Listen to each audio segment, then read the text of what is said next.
नवां अध्याय। वैवस्वत मनु, यम, यमी अर्थात यमुना, अश्विनी कुमारों एवं शनैश्चर की उत्पत्ति। वैशंपायन जी कहते हैं, शत्रुदमन कश्यप जी से दक्ष की पुत्री में विवस्वान उत्पन्न हुए और त्वष्टा की पुत्री संज्ञा देवी उन विवस्वान अर्थात सूर्य की भार्या हुई।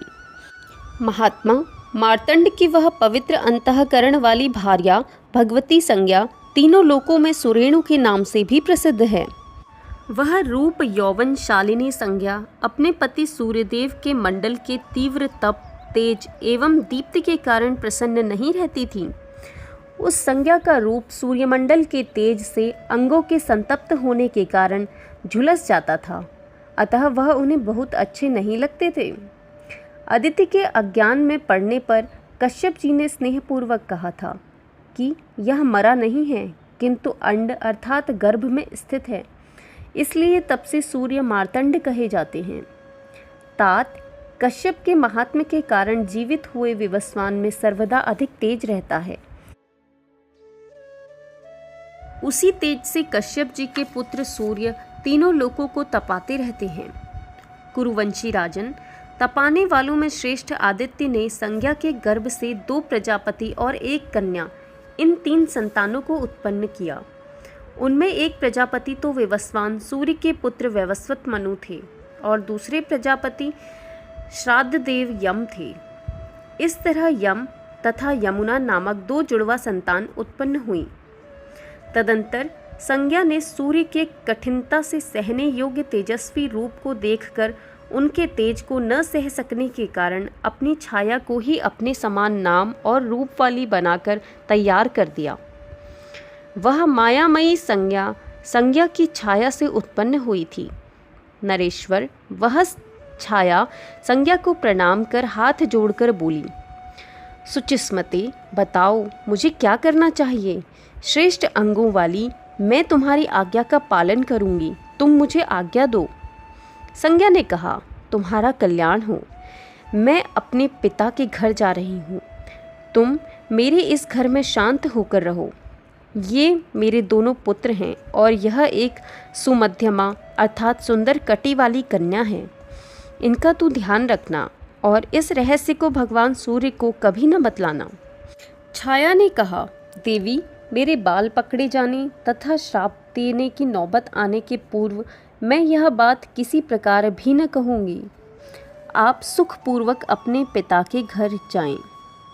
वैशंपायन जी कहते हैं, अपने समान नाम रूप वाली छाया को आज्ञा देकर उससे तथास्तु कहे जाने पर वह तपस्विनी लज्जित सी होती हुई अपने पिता त्वष्टा के यहाँ चली गई। पिता के पास पहुँचने पर उसके पिता ने उसे बड़े जोरों से डांटा और उससे बार बार पति के पास ही जाने के लिए कहा। तब निंदित कर्मों से सदा दूर रहने वाली वह संज्ञा अपने रूप को बदलकर घोड़ी का रूप धारण करके उत्तर कुरु के देशों में जाकर घास चरने लगी। उस दूसरी संज्ञा को भी संज्ञा ही समझते हुए सूर्य देवता ने उसके गर्भ से अपने ही समान पुत्र उत्पन्न किया। तात ये अपने बड़े भाई मनु के समान वर्ण तथा शक्ति वाले थे, अतएव सावर्ण कहलाए। वे ही मनु हुए जिनका नाम सावर्ण मनु है। उस छाया से जो दूसरा पुत्र उत्पन्न हुआ उसको तुम शनैश्चर समझो। वह पार्थिवी संज्ञा अपने पुत्र से तो अधिक स्नेह करती थी, परंतु वैसा स्नेह उनसे पहले के संतानों से नहीं करती थी। मनु ने तो इस बात को सह लिया, परंतु यम इससे न सह सके। वे वैवस्वत यम बाल स्वभाव एवं रोष के कारण तथा होनहार भावी के वशीभूत हो संज्ञा को पैर दिखाकर डांटने लगे। राजन, इस पर सावर्ण की माता ने अति दुखित हो कोप में भरकर उन्हें श्राप दिया कि तुम्हारा यह चरण गिर जाए। छाया संज्ञा के उस वाक्य से पीड़ित और श्राप के भय से अत्यंत व्याकुल होकर यम ने हाथ जोड़कर पिता से वह सब बात कह दी। वे पिता से बोले, मुझे यह श्राप ना लगे। देखिए, माता को तो सब पुत्रों के प्रति समान रूप से स्नेहपूर्वक व्यवहार करना चाहिए, पर यह हम सबको छोड़कर सबसे छोटे से ही स्नेह का व्यवहार करती हैं। सो मैंने उसके ऊपर पैर उठाया ही था, शरीर पर मारा नहीं था। मैंने यह काम लड़कपन से किया हो अथवा मोहवश, परंतु आप मुझे क्षमा कर दें। संज्ञा ने कहा, बेटा मैं तुम्हारी पूजनीय हूँ, तो भी तुमने मेरा तिरस्कार किया, अतः तुम्हारा यह पैर निसंदेह गिर जाएगा। संतान तो कुसंतान हो सकती है, परंतु माता कुमाता नहीं हो सकती। लोकेश्वर, माता ने मुझे श्राप दे दिया है, परंतु तपने वालों में श्रेष्ठ गोपते, आपकी कृपा से मेरा पैर न गिरे, ऐसी कुछ कृपा कीजिए। सूर्य ने कहा, पुत्र तुम धर्मज्ञ और सत्यवादी हो, तुमको जो क्रोध चढ़ आया इसमें निसंदेह कोई बड़ा भारी कारण होगा। मैं तुम्हारी माता के वचन को सर्वथा तो लौटा नहीं सकता, पर महाप्राज्ञ कीड़े तुम्हारे चरणों में से मांस लेकर पृथ्वी तल पर चले जाएंगे, तब तुम्हें सुख मिलेगा। इस प्रकार तुम्हारी माता का कहा हुआ वचन भी सत्य हो जाएगा और श्राप का परिहार होने से तुम्हारी भी रक्षा हो जाएगी। फिर सूर्य ने संज्ञा से कहा, सभी पुत्र बराबर हैं, तो भी तू किसी को कम और किसी से अधिक स्नेह क्यों करती है? सूर्य ने यह बात बार बार कही, परंतु वह हंसती ही रह गई। उसने सूर्य से कुछ भी न कहा।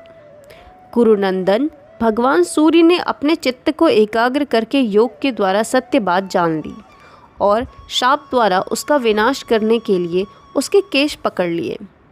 तब अपनी शपथ के उतर जाने पर छाया ने सूर्य नारायण से सारी बात ज्यों की त्यों बतला दी। सूर्य नारायण इस बात को सुनते ही क्रोध में भरकर त्वष्टा के पास पहुँचे। त्वष्टा ने विधि पूर्वक उनकी पूजा करके जब देखा कि ये तो रोष से मुझे भस्म ही करना चाहते हैं, तब उन्होंने सूर्य नारायण को इस प्रकार शांत करना समझाना आरंभ किया। त्वष्टा ने कहा, आदित्य आपका यह अति तेजस्वी रूप अच्छा नहीं लगता। इसको न सह सकने के कारण ही संज्ञा हरी घास वाले वन में हरी घासों को चर रही है। किरणों के स्वामी, आज आप हाथी के सूंड से खींचे जाने के कारण पद्मिनी के समान व्याकुल हुई, शुद्ध आचरण वाली और योग के बल से संपन्न, अतएव योग से घोड़ी का रूप धारण करके सदा तप करती हुई, पत्तों का आहार करने वाली, दुबली, दीन, जटाधारिणी और ब्रह्मचारिणी अपनी उस प्रशंसनीय भार्या को देखेंगे। देवेश, यदि आपको मेरी बात ठीक लगे तो शत्रुदमन, मैं आज आपके रूप को मनोहर बना दूं। पहले सूर्य का रूप तिरछा, ऊंचा और सब ओर से एक सा था। उस रूप से संपन्न होने के कारण ही वे विभावसु कहे जाते हैं। इसलिए उन प्रजापति सूर्य नारायण ने त्वष्टा की बात को बहुत अच्छा समझा और उन्होंने अपना रूप ठीक करने के लिए त्वष्टा को अनुमति दे दी।